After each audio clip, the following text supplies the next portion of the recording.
Okay, hi Miss McKenna, my name is Jordan and I'm here to deliver your back brace from Dr. Smith at Duke. So this is your brace and it comes in a bag. So I'm just going to open it up.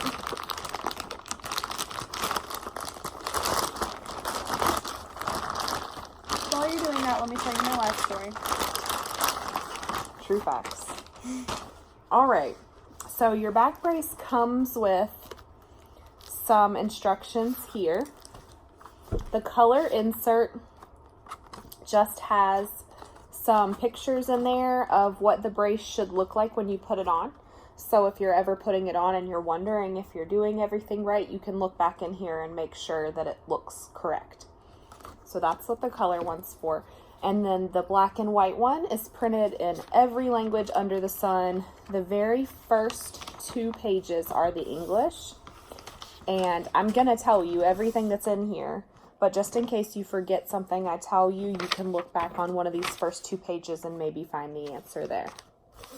I'm also going to write my phone number, my name and phone number on the front of this black and white pamphlet, so that if you run into any questions about the brace later, and you can't remember what we talked about today for any reason, you can call me there and I'll be happy to help you. So I'd write my name and phone number here. And this is going to be yours. It's going to stay here with you. So this is your brace, and it ships in a really small version, and this wasn't going to fit anybody. So I'm going to adjust it to fit you today. The only reason you would ever need to adjust it again in the future is if you gain enough weight or lose enough weight that you're having to buy new clothes. Even if you had some weight loss, you could just put the brace on a little tighter. You wouldn't necessarily have to adjust it. But if you gain some weight that you were enough that you were having to buy new clothes, you would have to expand it a little bit. So I'm going to show you how to do that. The first thing you do is you pull these smaller tabs and just get them out of the way. Everything's Velcro. So you just unhook them from the front and stick them to the back to get them out of the way. You do that with both of them and stick them to the back. That just gets them out of the way so that you can access the front. So then when you open the brace up, it brings you here. And to adjust it, you'll have to remove this blue piece here. It's Velcro and it just comes right out. So you'll set that aside. And then the end pieces Velcro off like this. And when you take them off, if you set them aside in exactly the same way that they were on the brace, then it's easier to know exactly how to put them back on. So then this opens up and it gets really long. But you're really small, so you're not going to need it this big. So I'm going to adjust it to be smaller. So to make it smaller, I would fold more. To make it larger, I would fold less. If it's a really large patient, I can leave it all the way open like this and just stick the end piece back on. So I'm going to make this pretty small to fit you, and it just Velcros when you, and this is just an estimate of where I think it should be. So once we put it on, I'll adjust it a little more to make it more custom for you. So once I think it's about where we need it, I will put the end pieces back on. And they just Velcro right back on, and these fold over. And then on this side, you can stick this piece back on to where the blue side is up. So that's that side, and then we'll adjust this side the same way. Take the end pieces off.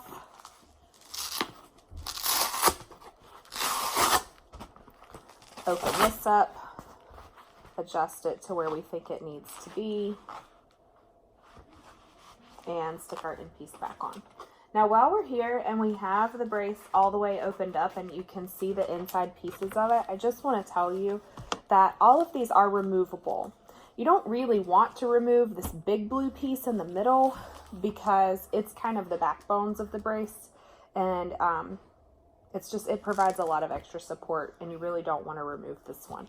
All the smaller blue pieces though, 1, 2, and 3, they're all removable by Velcro. So if for some reason any of them is particularly uncomfortable for you, you can just take them out. The brace is still going to do its job even without these pieces in there, So if one of them is really uncomfortable for you, then you can just remove it and stick it in a drawer and not have to worry about it.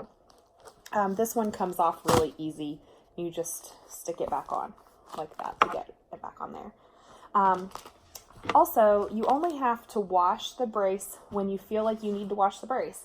So if it's visibly dirty, or if you've been wearing it out in the heat and you're sweating and you feel like maybe it needs to be cleaned, you can. But only when you feel like you need to. So in order to clean it, you're going to wash it in the sink in some cold water with some dish soap and just get it nice and clean and then rinse it out. There's no metal in here, so you don't have to worry about anything rusting or anything like that. Do you have to take the pieces off to wash it? You can take the pieces off to wash it, but you don't have to. It's definitely going to be easier if you don't, because then you don't have to worry about, did you put it back together the right way? The reason it's important to wash it in cold water is because everything in here is plastic. And when plastic gets hot, it will become, it can lose its shape and warp a little bit. So that is partially a good thing. And what I'm about to tell you is completely optional. You do not have to do this, but you can. Every now and then, before you put it on, this big piece back here in the middle, you can heat this up with a hairdryer or a heating pad or something. Just set it on here for a few seconds and let this get nice and warm, and then put the brace on. After you do that for a couple of times, this piece is going to be much more custom fit to the shape of your back, and it may be just a little bit more comfortable that way. It's going to do that regardless, but you can speed the process along by heating this up and putting it on a few times. You don't have to worry about breaking this piece. It's very bendable. It will move around really well with you. But if you get it too hot in the sink when you're washing it, it could lose some of its shape. So you don't want to sleep in the brace. And Dr. Smith wants to make sure that you only wear it for 5 hours or less per day, no more than 5 hours a day. So you can wear it when you're hurting, or you can wear it when you're doing something that's going to make you hurt later. So does that vary for each patient? Like then however long you no, wear it's it? always 5 hours or less. Okay. So if working out in the yard is something that bothers you, then you can go ahead and wear the brace while you're working out in the yard. If working out in the yard doesn't seem to bother you while you're doing it, but then you're really sore later that night or the next day, then go ahead and wear it while you're working out in the yard and see how you feel. Try to keep a little log of how you're feeling with it. Even if you don't get any benefit from the brace at all, that's still going to be a valuable piece of information for Dr. Smith to help guide your treatment in the future. Okay, so we talked about washing, we talked about when to wear it, how to wear it, don't sleep in it. You can wear it over or under your clothes. Whatever is the most comfortable for you is fine. If you're just up around the house and, you know, kind of just doing things around here, it's probably easier for you to wear the brace over your clothes. But if you're going somewhere fancy, like a wedding or something, and you want to wear the brace, but you don't want people to see it, you can definitely wear something kind of loose fitting and it'll hide under your clothes pretty well.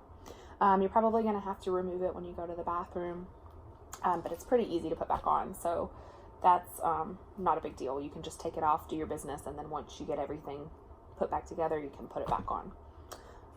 Do you have any questions already? Yet? Not already. Do you have any questions for me at this point? Okay, so we're going to go ahead and put it on. So if you can stand up, make sure the camera can see you. Okay. I don't know if that's going to So we're going to take the big blue part that looks like this and put it right up against your back. And then if you will take, I'm going to move this camera. If you will take the two sides from me and then turn to face me. So this blue piece is going to go right up against your belly. And then this is going to wrap around and we're going to just fasten it. It doesn't have to be tight here. If the patient can't secure this really tightly, it's okay.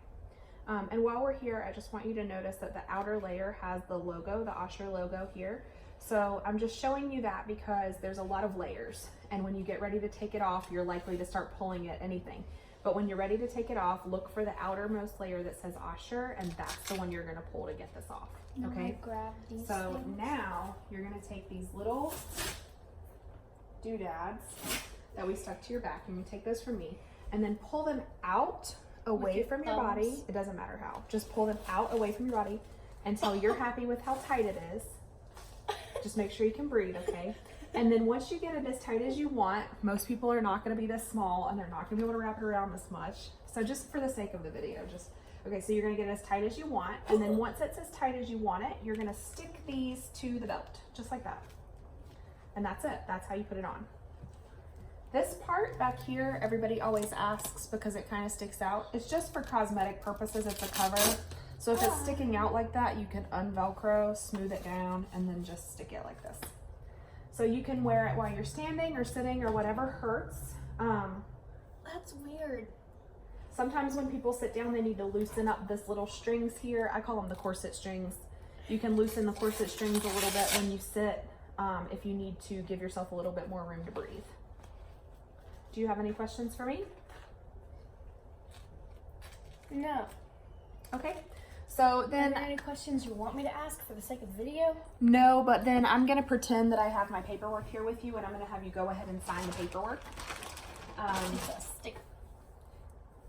Actually, you can't pause the video on this, can you? No, it's okay. I will entertain. Okay, but I need to be able to show her. Hold on. Can I be Vanna White? Okay. Wait, I'm not done. Danielle, I'm sorry. This is my daughter that loves the spotlight. Are you apologizing for me? Okay, sit. I didn't Now, Miss apologize. McKenna, if you don't have any questions for me about the brace and everything, then I just have a little bit of paperwork for you to sign and I'll be out of your hair. So this first page is the delivery ticket. It's the one that looks like an invoice. And I'm going to have you sign right here on the bottom. The delivery ticket just tells your insurance company and your doctor that you have received your brace. So you're going to sign right here on the line that says customer signature. Okay. Then we're going to skip over to the page that says patient agreement right here. Looks like this. And there's a spot at the bottom that says product. You just take one of these stickers off of the brace and stick it on there. Does it matter which sticker? No, they're all the same. And so you'll just tell the patient, this is another one that we send to your insurance company. It tells them exactly what product you received. This is a sale. It's yours for life. You never have to give it back for any reason. Nobody should be asking you for rent payments or anything like that on the brace. Can you please stop? You're making a lot of noise. So you're going to have a patient sign at the top inside the box right under all of their information. And lastly is our HIPAA notice, and it just says that we have some of your medical information and we're going to protect that and only share it with your doctor and your insurance. So you'll sign at the top above my signature and date. And that is it. So if you don't have any more questions for me, then you have my phone number here and you're welcome to give me a call if you run into any questions later. Am I allowed to text you? Yes, actually. And thank you very much. I hope you have a great day. Thanks. You too.